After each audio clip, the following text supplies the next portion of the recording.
Today on the podcast, we've got Jonathan King. He is the creative director of the Alabama football team. So we're talking a ton of college sports, talk name, image, likeness. We talk about what Alabama does, their process, how building a brand there is different than building a brand in other places. We talk about local partnerships, big time, huge partnerships. And it also happens to be Tim's birthday. So we do a little singing for him on there as well. We hope you get a ton out of this, and we thank you for listening. All right, cool. So are you about to, we were talking background. I said, hold on, let's record it. So go ahead.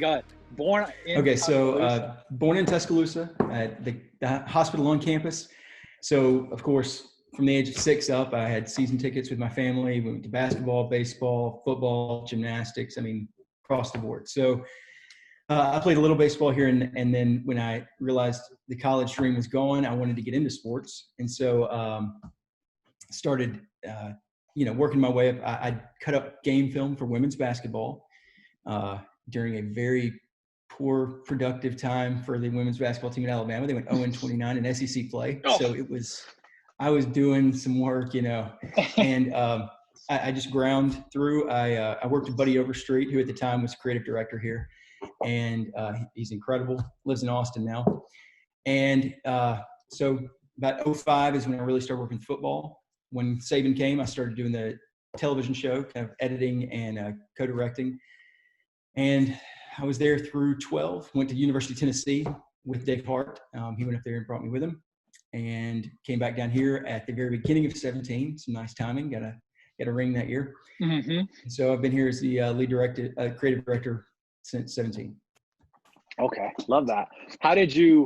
Is this something you always knew you wanted to get into, or you just kind of fell in as you're doing this stuff, you're cutting up, you had some skill sets you wanted to? I got in because I knew Final Cut. I worked at a church actually in Tuscaloosa, and I cut up their Sunday services and like their youth group stuff. And so I learned Final Cut, had it underneath my belt. I actually got fired as a waiter. It's a long story, but I got fired as a waiter. And the next day I was at a coffee shop, and I should have been working. And I met Buddy Overstreet at the coffee shop, and the rest is history. How did you meet him? Yeah. What's that? How did you meet him? Like, how did that come about? So he actually ran the coffee shop. Buddy is a man of many interests, and he branded and ran the coffee shop. He had, like, I don't know if you know any of these guys, but like Need to Breathe and Mute Math. A lot of these bands before they were anything came through and played at his coffee shop. So we were there seeing Mute Math. That's interesting. And it takes you to where you are now. So we've talked a little bit. We've been talking for a couple months actually on the Business and BS Twitter account, just about like, let's have a conversation. So for us, obviously, and you said you've listened to a little bit, but we're all over marketing and branding.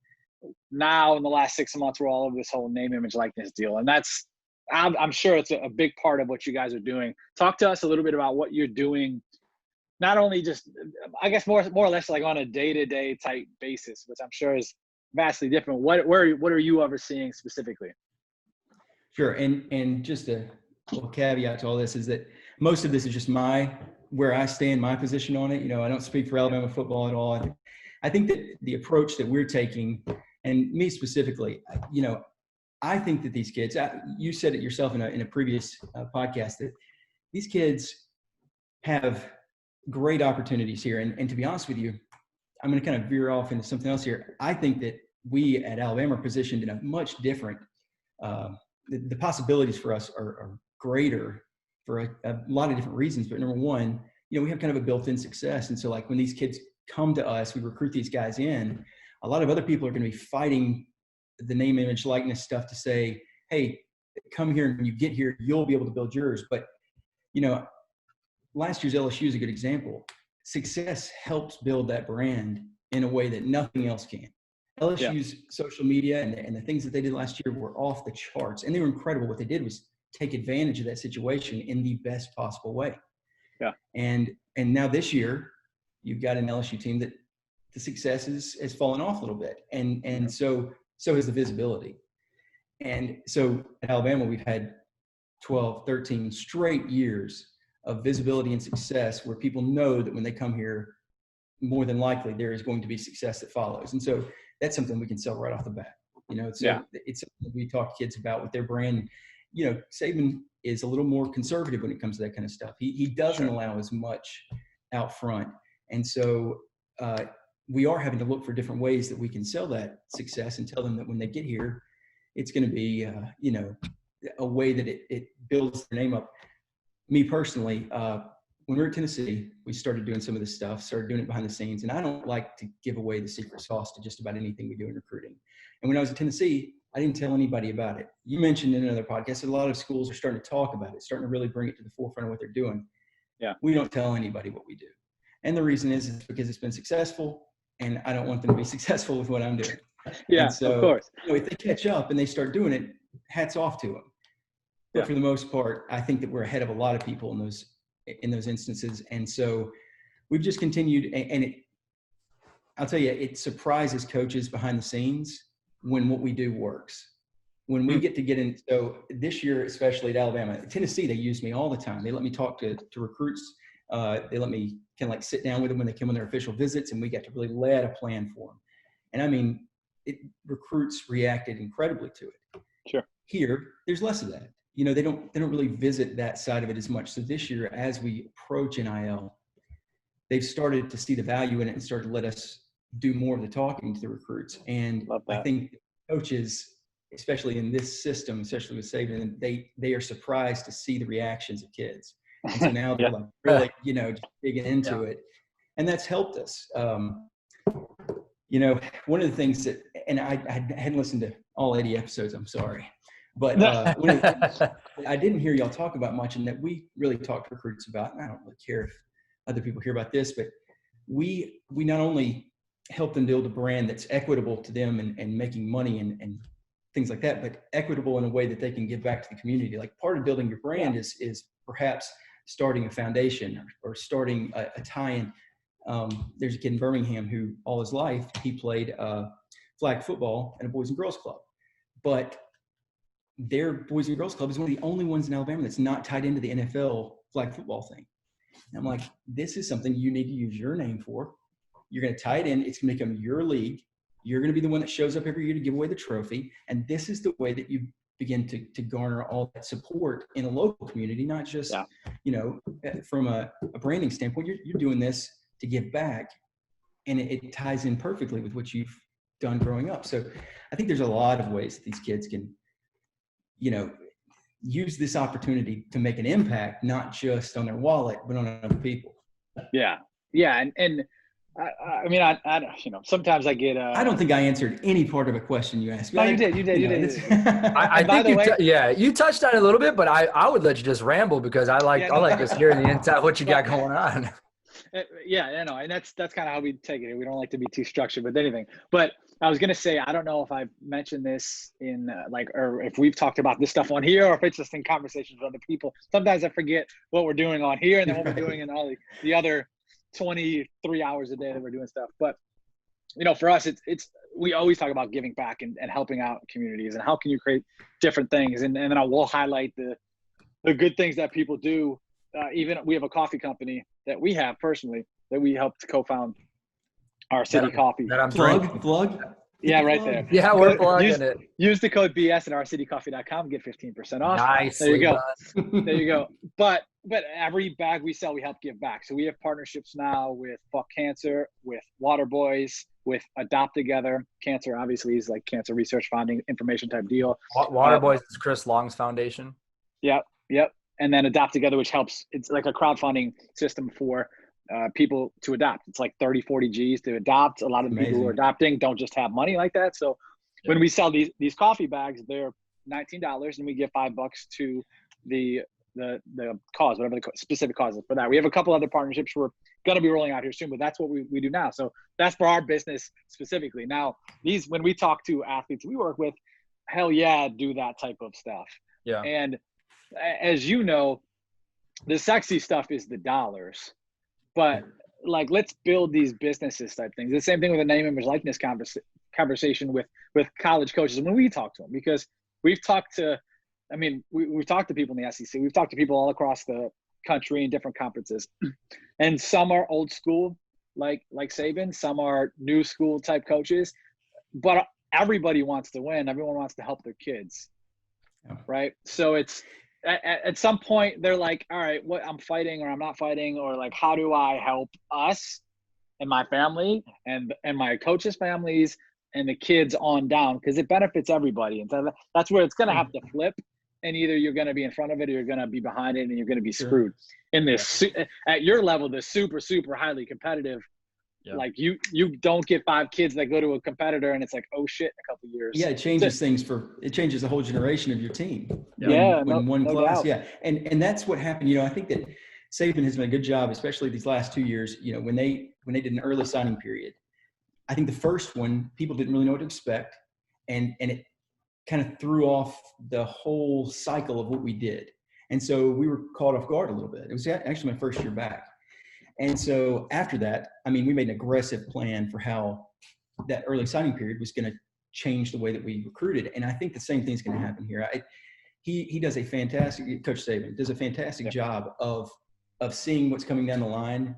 And he may not dive deep into it, but he will find people that put around him that know something about it, that allow him to pivot in a way that is going to make us the most successful. And, I think that, so I started off by saying, I think that our kind of schools, and I mean that like SEC schools in areas where there are not NFL teams, where there aren't, we are positioned because you get a kid, and again, USC, they're out in LA, or in UCLA, they're in a situation where there's a lot of money out there.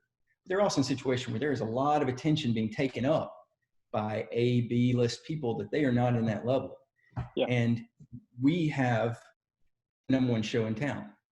And not just here, but like the entire state of Alabama, up into Nashville, down into Florida a little bit. We've got this huge region of people that are focused only on Alabama.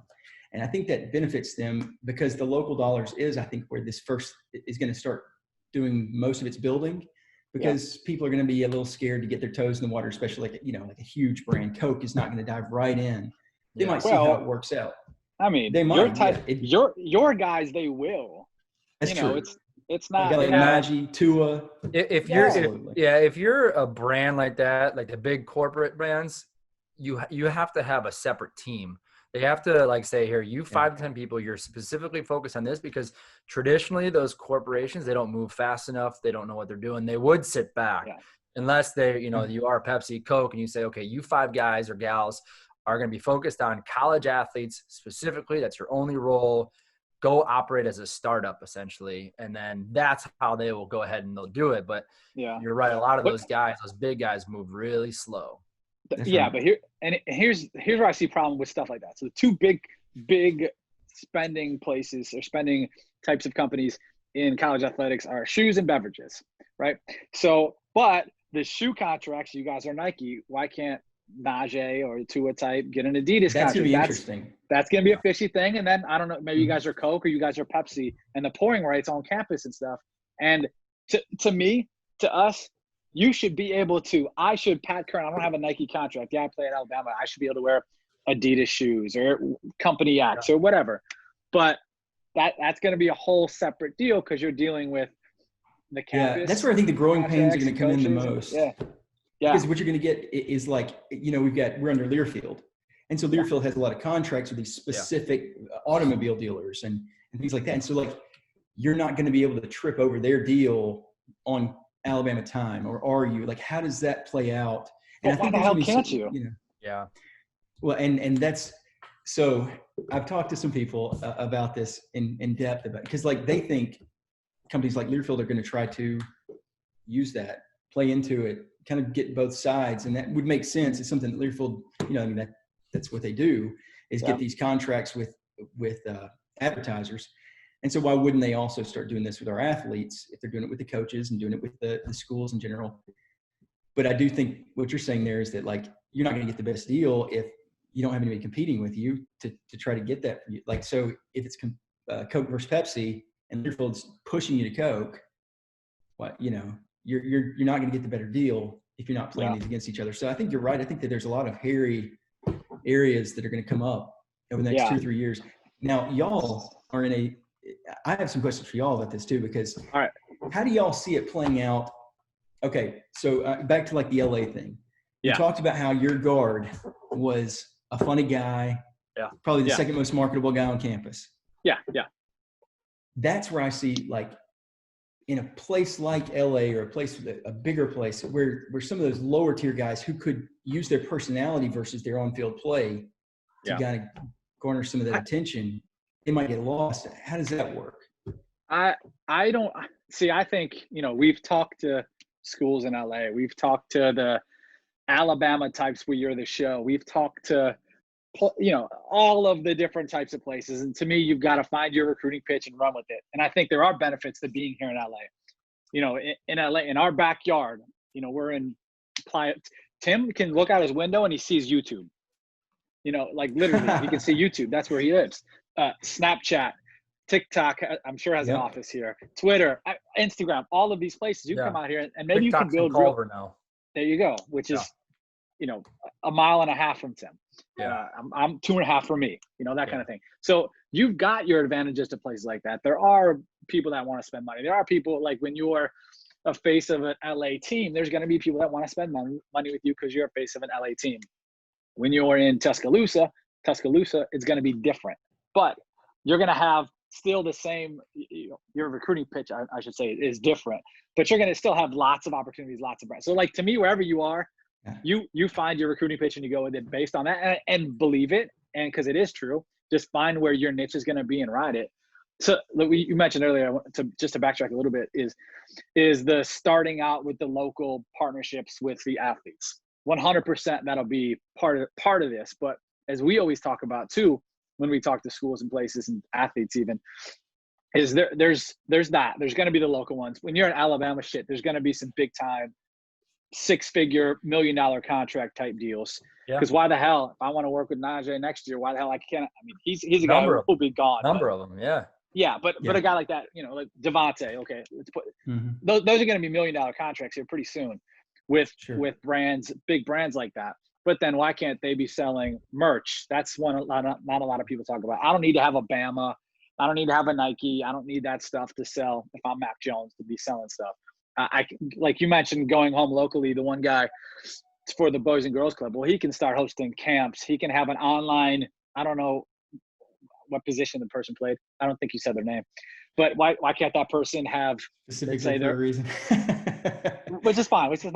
Let's say they're a wide receiver. Why can't they have a speed program, a program to help your feet get quicker, program to help you catch better, like his tips and tricks and those types of things. Like those are all the things that we want to lay out for people is the local ones, of course. But there's only Tuscaloosa is a little different than most conversations, but in most places, there's only so many of those local dollars. The Learfield IMGs crossover stuff. I mean, from what we've read, it doesn't seem like they really want to get into this world, but no. And you look at your coach, Saban's a little bit different too, where he might be the only coach doing national commercials, Aflac, and that's different. Where maybe they'll want to feature the offensive linemen, all 5 of them next year in the Aflac commercial or something. And there's big deals for those guys. So you'll have your trickle down from that alone to just still be authentic within those national brands. But like Pat's saying is, the local dollars will be eaten up. Alabama's obviously got national, but you got global reach when you start doing your own social. You got merch, you got stuff on the back end, where at a place like Alabama, you could have global reach. You could be selling stuff to people all over the country on your own without using Alabama, without using Nike, without using these other platforms, but using where they are as the engine. The one thing that I've got questions about with how it works in college is that a lot of guys now are 2 to 3 years, they've got this window that's fairly minimal. Yeah. And in your NFL markets, you've got guys Aaron Rodgers is there for, 10 plus years. 700 years. Well, he gets to continuously build this brand equity and when you're in a college town, it's a very, very small window. And so what's the best way for these guys to strike in a way that is beneficial? And the other question I have is, let's say you start out at USC and you transfer, but you signed a contract because you were a huge recruit coming in. How does that work out with with the local areas where you're signing these deals, and then you've moved out of that area and you're no longer valuable? That's a great point. I've never heard anyone ask that. Yeah. But the contract's a contract. So it's like, is the value gone? Maybe, yeah. If I'm in Alabama and I'm trying to sell to Joe's Pizza in LA, like, probably not a good fit. But yeah, that's one of the good things about having a representative, or being able to have a representative. We don't know exactly what that looks like. We'll know in January, but being able to have a representative, you need to find good people. We know there's good people and there's lots of shitty people that do these types of things. So finding good people to have quality contracts. And I just saw a kid post today. He's a high school kid, and he did some Instagram story, follow these people, and then he did a hashtag promo, and I was like, be careful. Yeah. And I follow him on Instagram. He's not private. Hopefully no one will find him. I don't think he's an Alabama kid. By the time this airs, his story will be done.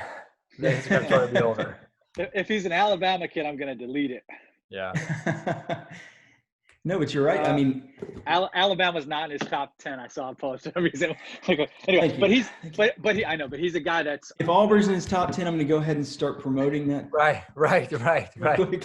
Saw this. I mean, he's a national kid. He just is not an Alabama kid. But I don't see Auburn either. Representation is going to be so huge. These kids are not.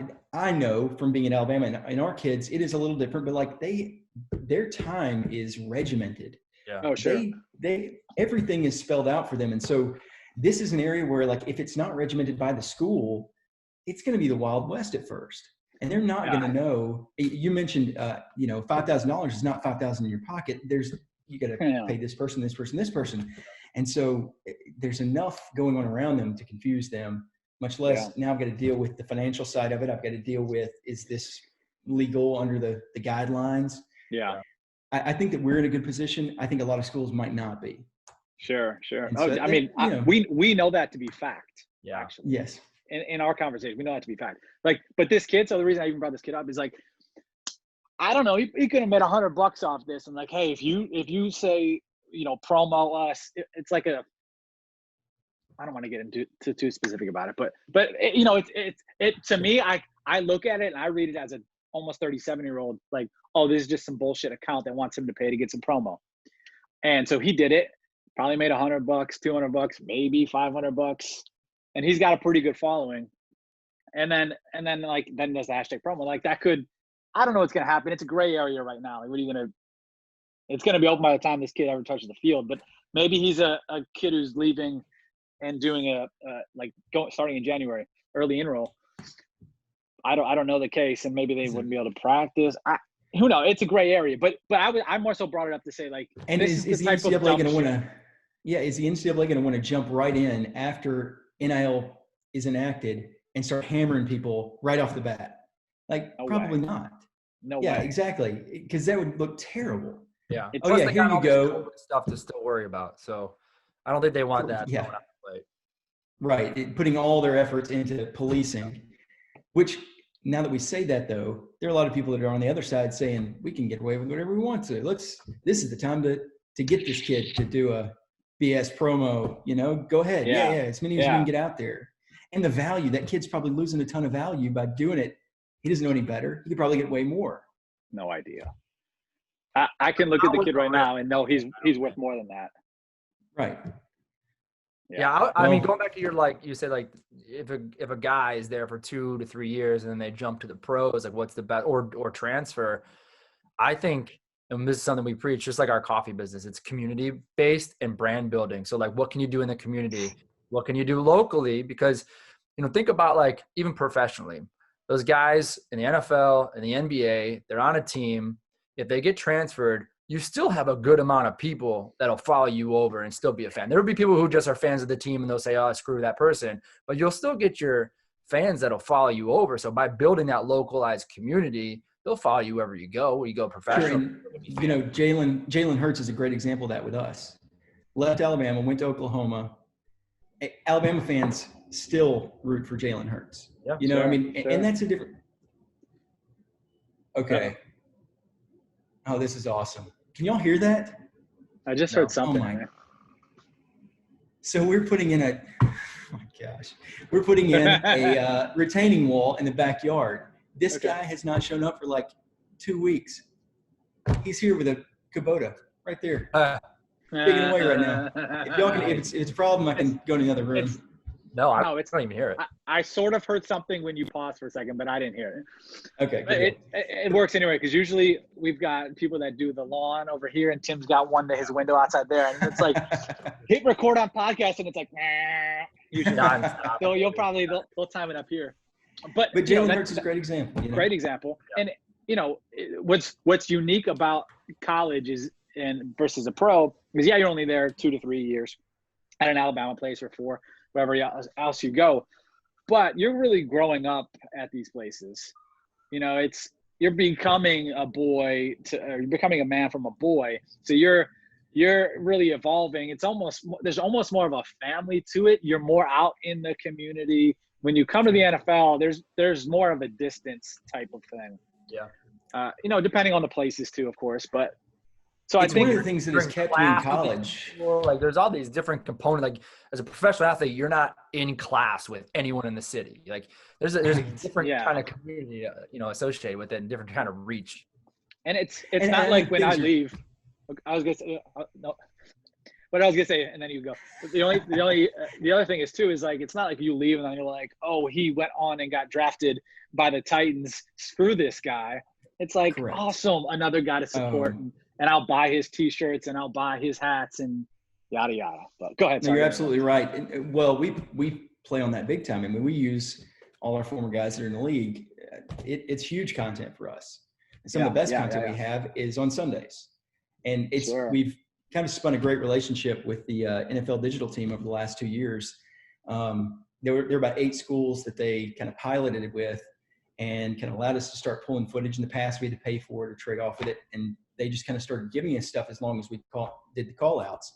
And it's been a fantastic partnership because they've been able to pull a lot of numbers because they know that they need to start garnishing all those people from college towns that aren't really following, but they're following their players. Of course. I don't follow the Eagles, but I'm watching Jalen. And so that's been a great partnership. I was going to say a lot of people I've heard in creative, like in the NFL versus college, said that there's a disconnect there too. Like you're not necessarily working with players, you're not working with coaches. It's like you're on this side, they're on that side, and there's this really clear divide. And that's professional and so but like here, one of the great things is we get to tell the stories because we know the stories and we talk to these guys. They come to our offices and so it's always drawn me to college. And that now with the NIL coming in, not only do we know these guys' stories, but we can help them see how they can tell them. I think that's one of the biggest benefits for us is like we're around these guys. We know these guys. The coaches know these guys. We know their families. And so we can say, hey, look, you see this as just the way you grew up. But this is a valuable part of your story that someone will want to tell and get you to tell in a way that will allow you to build your own brand and make some money. And, Josh Jacobs is a great example. We weren't able to tell some of the story of his past. And then the second he got the league, he struck exactly on the story he needed to tell to become, and he actually hustled and got his own deals. And he's like a unicorn, he's like the guy that goes out there and just gets it himself. But if we can go ahead and start that now, like y'all are saying, when they get to the league, it's already gonna be ready-made for them. Yeah, well, and I love what was the car deal thing he did? That was just with awesome. Kia. Yep. I was gonna say Kia or Nissan. I was right. And it was him like in the car talking to 10-year-old him or whatever, young him, and taking him to practice. And it was like a really cool, like showing you how his story played out. And he got his own deal on that, you're saying? Mm-hmm. And that's even cooler. There were a bunch of them. Actually, like Sleep Number was one of the first ones he went to. And like he just started hustling his own deals. Oh, I love that. And we were shocked because he starts – we kind of keep up with it so we can tell recruits what these guys are doing. And he was a first-round draft pick, so we were paying attention to it. But, like, we're looking at the guys like Minka and the guys that are going much earlier. Quentin Williams, of course, took the world by storm with his memes and stuff. But Josh just steadily went about the business of it, not necessarily making a game of it. Like, he took it seriously. And I think it's a really good blueprint for a lot of guys that can take their story, tell their story, and monetize that. Yeah. I didn't realize he was doing a lot of that on his own. That's awesome. I'd love to see. I think, well, I was going to say, I don't understand why more don't, but I totally do understand, because they don't know how to do it, don't know where to do it. And they've got advisors telling them to do it another way. But I mean, to me, that's what you should be doing. You're a business. You should be thinking like you're a business, and you should be executing like you're a business. That's right. And I think that what you're saying about boys to men, like that's what they don't think about when they're, even if we tell them all this stuff as a recruit, and they're sitting there at 17 or 16 in front of us, like they don't really get it. The dollar amount speaks to them, but not the business and longevity of it all. Yeah. And so, one of the things you mentioned too is like the 2 to 3 years in Tuscaloosa. If you win a championship or you make a huge player, you make an impact in Tuscaloosa, that's 50 years of branding. That's not 5 years. It's for the rest of your life. You're going to be able to do something. So I think that I'm very interested to see where it goes. I know that it's going to be growing pains at the beginning, but I think that it's going to be so beneficial to these guys. And you mentioned it's not a piece of the pie; it's a new pie altogether, and I completely agree with that. Yeah, I was trying to look up who's the guy who had ALS with the Saints. Steve Gleason. There you go. Gleason. Okay. All right. So Steve Gleason, that reminded me exactly of that. Steve Gleason. So this was after Katrina, first game back, Monday Night Football, the Saints. He goes in and blocks the first punt. And they score a touchdown. He became this big, and he's a special teams guy, good player, but not Drew Brees name type guy. Right. And now that guy's beloved. And I was going to say, or he was beloved. I don't know if he's still alive or not, but he's got ALS. He's got, a bad, crazy. There's a documentary on the story. Watch it. If I had a tear in my eye, and I haven't cried in years. It's an incredible story. Yeah, it's crazy, but a guy like that shows you just like one play, one thing. Bam, that's right. Yeah. I mean, moments like that, like at Alabama, not just like locally, but think about like all the alumni who now own businesses or marketing and businesses that want you to come speak for $25,000, $50,000 because of that one play. Absolutely. And we have a really good alumni group here. One of my friends runs it, but a group like I think you mentioned Austin, just a massive amount of alumni that come out of there. Notre Dame, a place like that, like you've got this huge alumni base across the country. And like you said, every time you're in a different city, like if I'm playing in a city that's got a huge alumni base, play, and then I go make a speaking event really quick before after the game. Sure. And it's just another line of income that they don't even think about. They don't even realize it exists. No. Until they sit down with people. Yeah. Are you guys, this is a question. I know you don't have to go into a whole lot of detail. I know you guys keep a lot of that close to you, but you mentioned how the NFL is now basically giving you the content and supporting you guys and saying, here, let's just support each other. Are you guys putting plans or doing anything like that with the athletes? So in the same type of like downward, I mean, obviously you provide the content, but like from a social support standpoint? Absolutely. So it's actually based on the fact that we use socially with the NFL. This past year, we signed up with Socially to work with our athletes. And so right now, as we ease into it, it started at the beginning of the season. Every week on Wednesday, they know. Because at first, once they found out and we onboarded everybody, they'd be in our office like every 2 or 3 days. Hey, I need a picture. I had a catch in practice. So we made Wednesday the day. Every Wednesday, they get a dump of pictures, and they know it's coming. And so then they can kind of plan out their whole week based on all the stuff we give them on Wednesday. But right now it's just photography. We're working at a plan for video. This year, just across the board, we're understaffed. And so we don't have as many students in the building. And so it's changed things a little bit. But in the future, that's also going to be part of it. And the great thing about Socially is that it allows us to give them suggestions for kind of like what to say when they post. Captions, I will, to the day I die, that's the hardest part of this job. Is coming up with consistent captions every single time you post something. So we give them suggestions on what they can say about it, or kind of what to avoid in the Socially link that's sent to them. And it's a way that we can support them, like y'all said, and give them the opportunity to kind of create their own voice a little bit at a time. Yeah. There's no there's no secret that it was tied into the NIL. We saw it come down the road, and we were kind of giving ourselves an opportunity to kind of feel it out first and see how we can transfer it. But to be honest with you, a lot of the guys will use it, but a lot of guys just want it for their families. A lot of guys just want that kind of content that they were never given in the past. They never got a picture the whole time they were at Alabama, and that blows my mind. Mm-hmm. So if they want to cash in on it, it's fine. But if they just want it to have and give to their grandmother or whatever, that too. And so the NIL situation is changing a lot of stuff, not just the way to monetize themselves, but it's just changing the way that we're able to give them content that's theirs to begin with. To be honest. Yeah. How much? So like one with the caption thing, that's something we see all the time. I'm about to talk about this earlier on my Instagram, but there's a guy who just posted something, and it was about the Jimmy V Foundation, and it was a UFC fighter. And it was just like he clearly copy and pasted something. Happy that ESPN and the UFC are working together, blah, blah, blah, blah. He doesn't speak like that. Yeah. But we see it all the time. Like daily I see that stuff where it's like, you didn't write that. So we know you didn't write that. So how are we going to feel about that? We can never spelled that word correctly in your life. There's no way. And like if you say ya instead of you, just put ya in the thing and like shift it a little bit. I don't understand why more people don't do that. And what I think that is laziness. I mean, number one, they're just grabbing it and going. It's the path of least resistance for them to get it out there. And they probably don't love having to do those things anyway. They feel compelled. But also it's that they don't have somebody managing it, because somebody that managed it and did that for a living and knew those kind of the feel of how social media goes, they'd be able to say, hey, look, this ain't you. Let's just change it a touch. I'll call them, make sure they're okay with it. Yeah. And see if we can move. And by the way, that works. What do the companies think of that though? When a company's sending something and they're like, hey, we're paying you money to get a message across so that we can make money.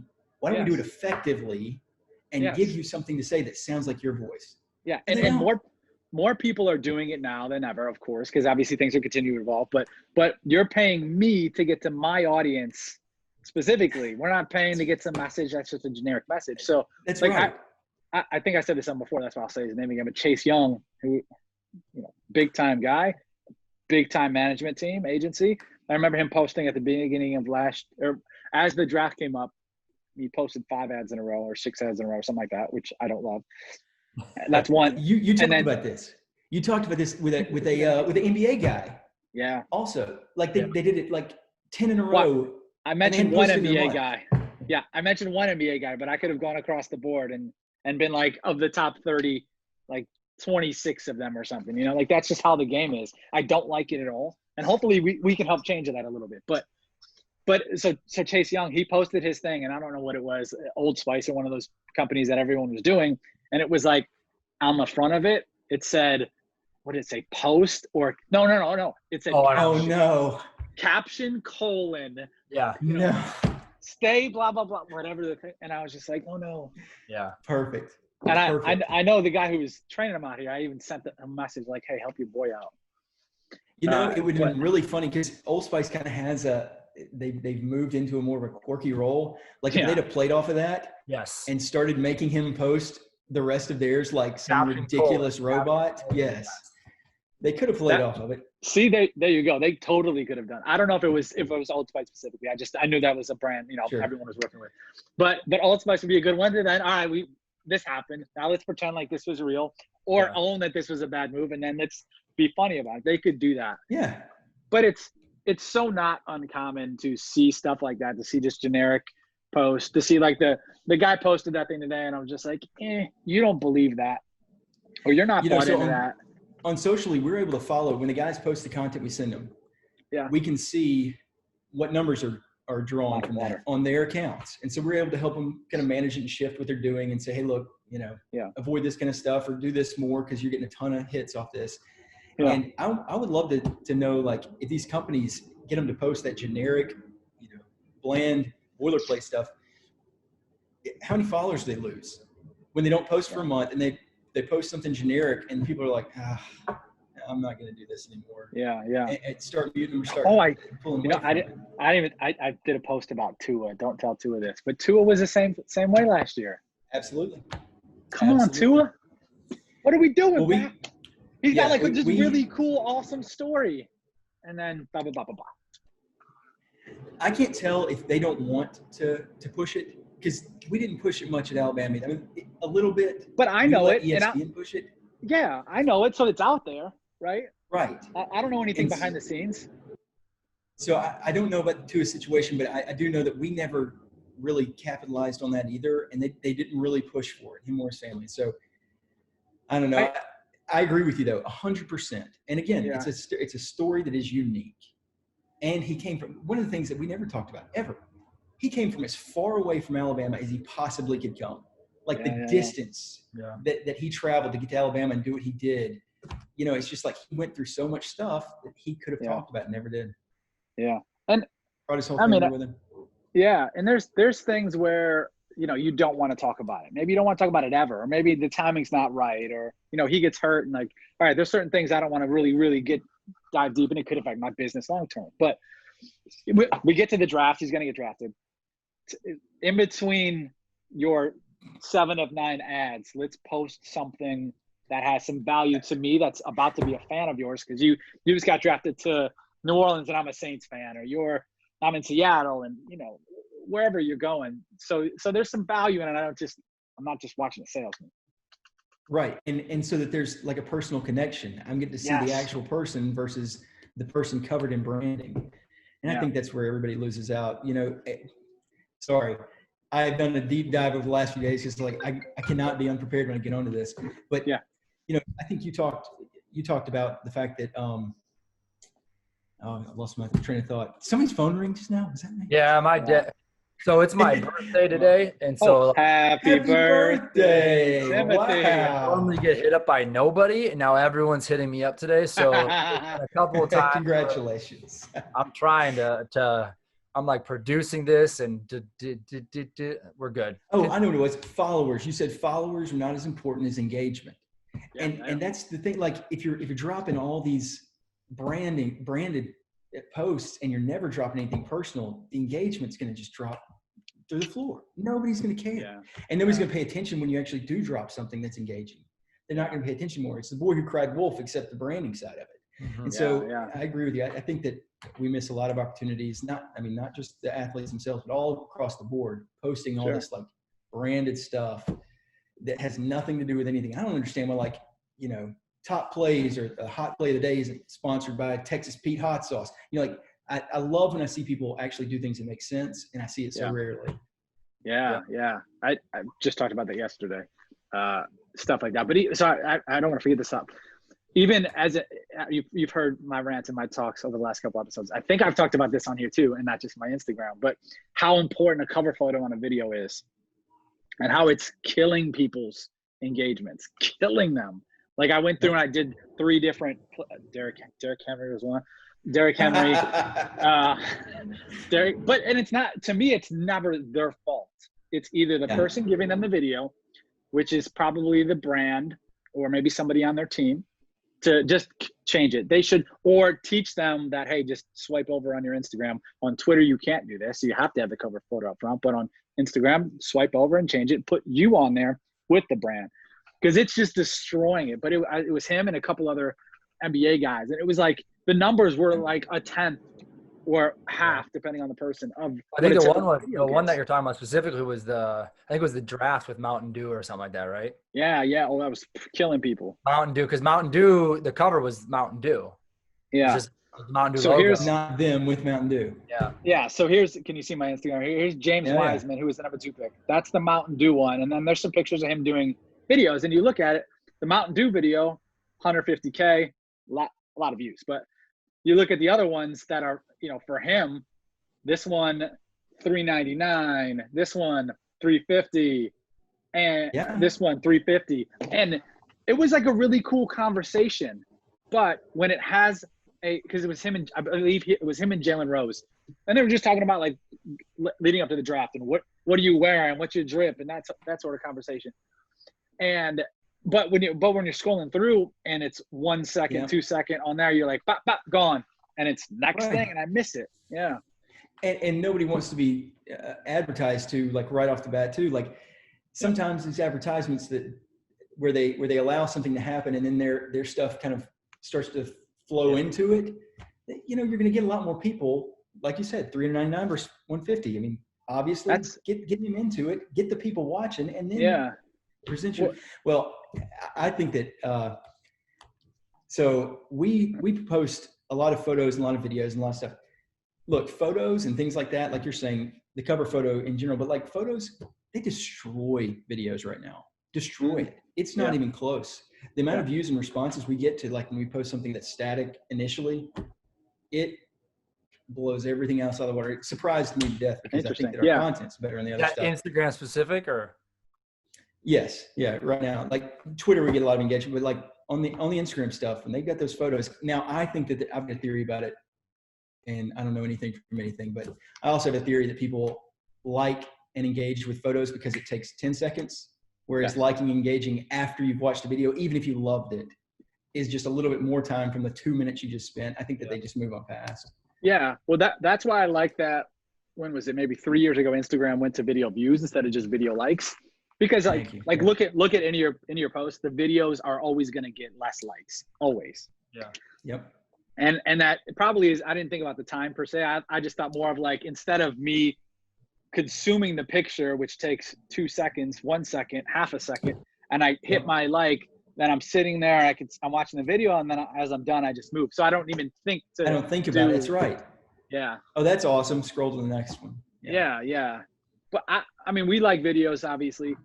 We talk about it around here, but I get a better feel for you a lot more than like I can see your pictures and look at your pictures.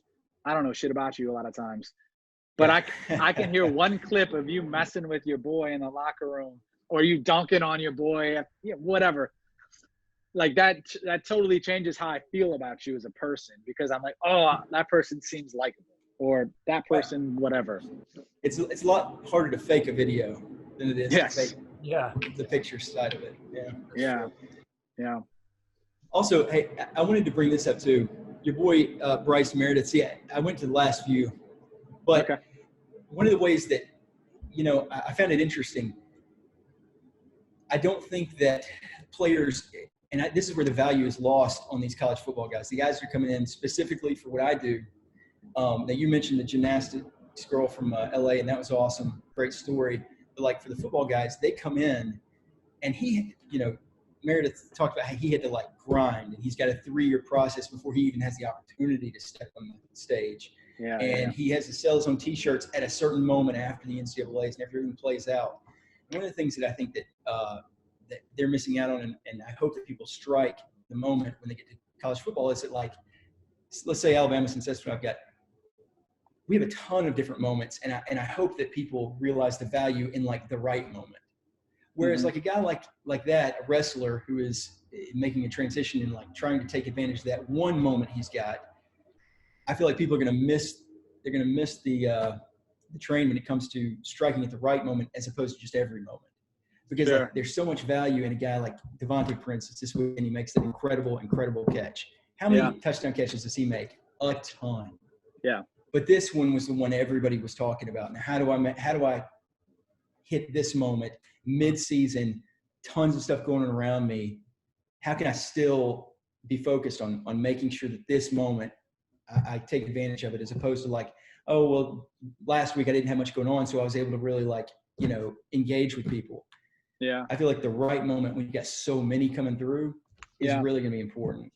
Yeah. Yeah. Well, I mean, but there's, for different guys, it's different. Devontae, every game's going to be big. I'm bringing up the Apple of college football. We got all these opportunities. But it was an exceptional game.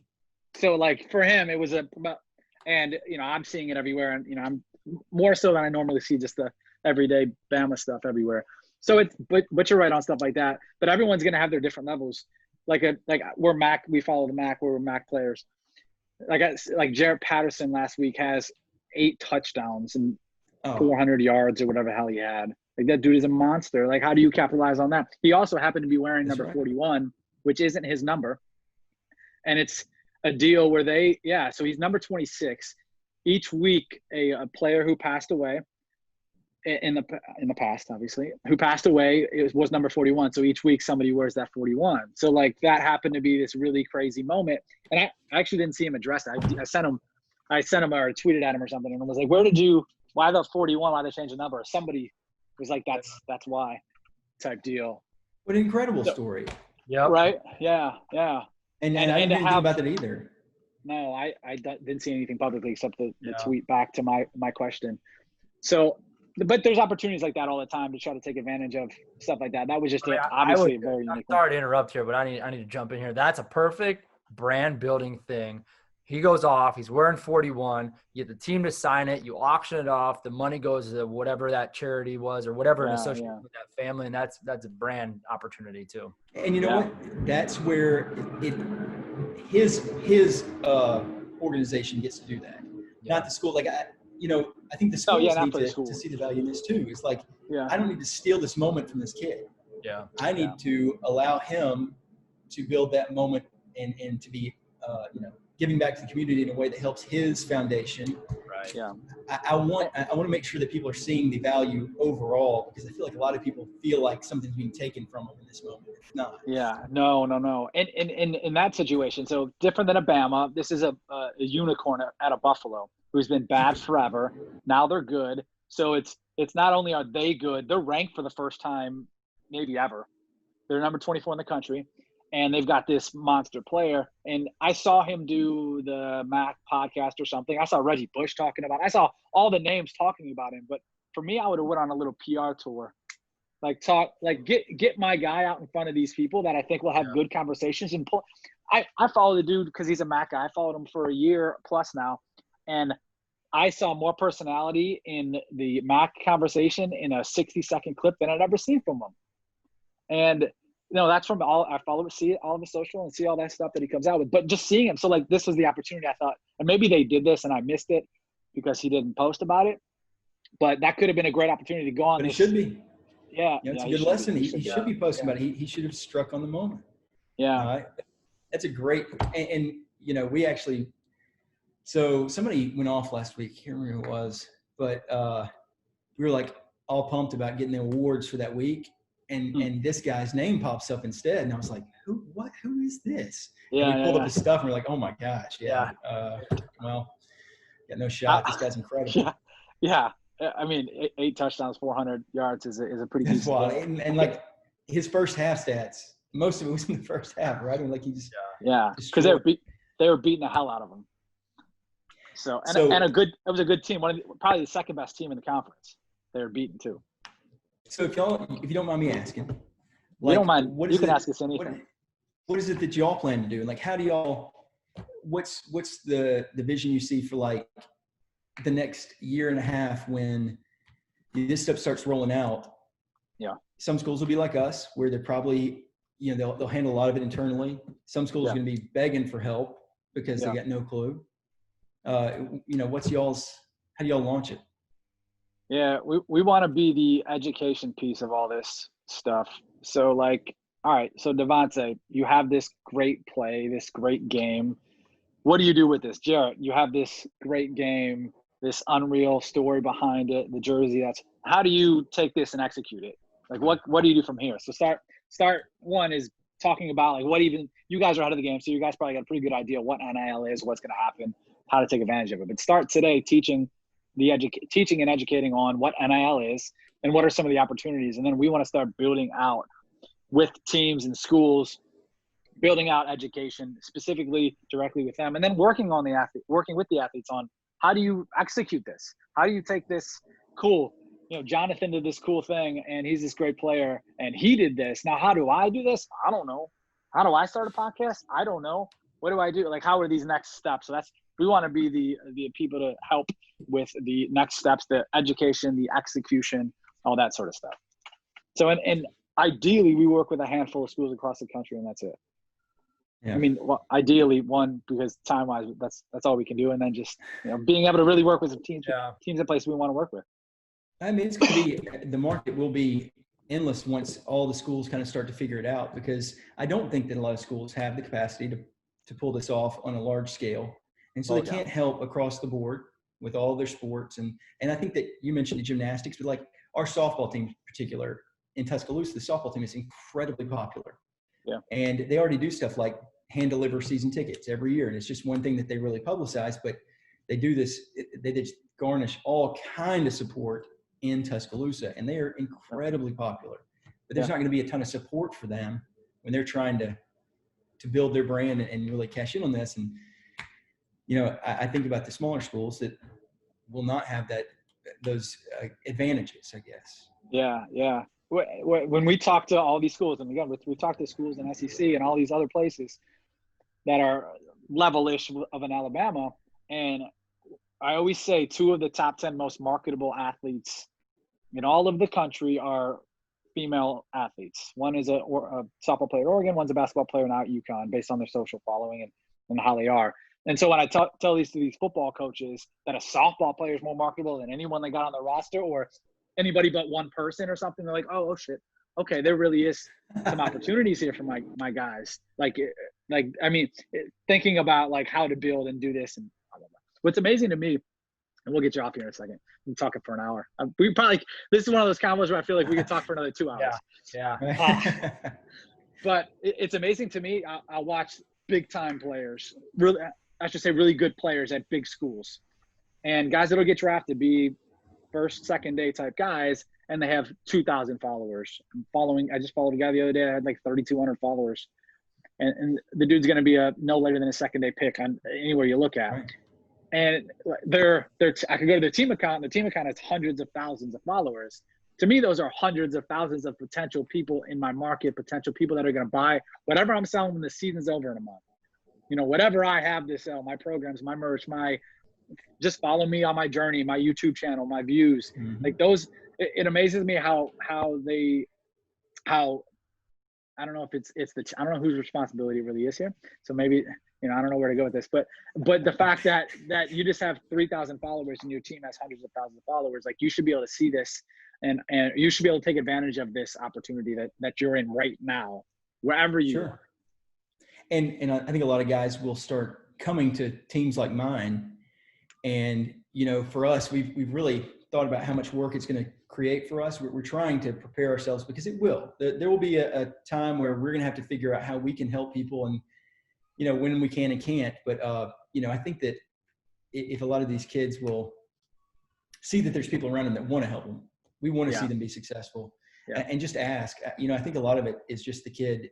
It's knowledge. I don't have the knowledge of how to launch this. Once you get into it, once we kind of point you in that direction, they're absolutely going to be able to take off. They just need to know how to take the first 2-3 steps. Yeah. And so that's the part I look forward to the most, is like seeing these kids come in, because we know what kind of value they've got. That's why we brought them in. You know, the value for us is they are incredible football players. At the same time, we're not making promos, you know, of just anybody. We're making promos of them. Yeah. And so if we're making promos of you, why don't you use it? Why don't you hear? A lot of kids don't. Your stuff. I know, exactly. They don't, and I think that they honestly don't see the value in it until you point it out. Like, look, this is your highlight. People will love it whether you think it's cool or not. You're going to love it because you're in it.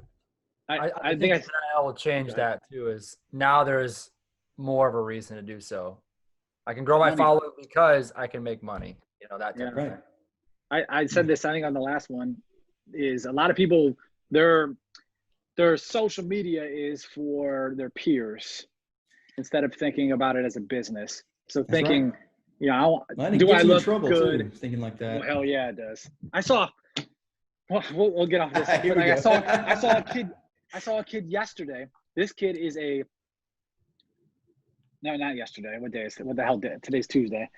This will get posted probably later today, so maybe I'll get it up today. But I saw a kid a couple of days ago, and he's on his IG live, and he's talking, and he's a kid who's going to get drafted for sure. Probably a second, maybe a third day guy. He's on his IG live and just talking nonsense and just chugging Cavassier.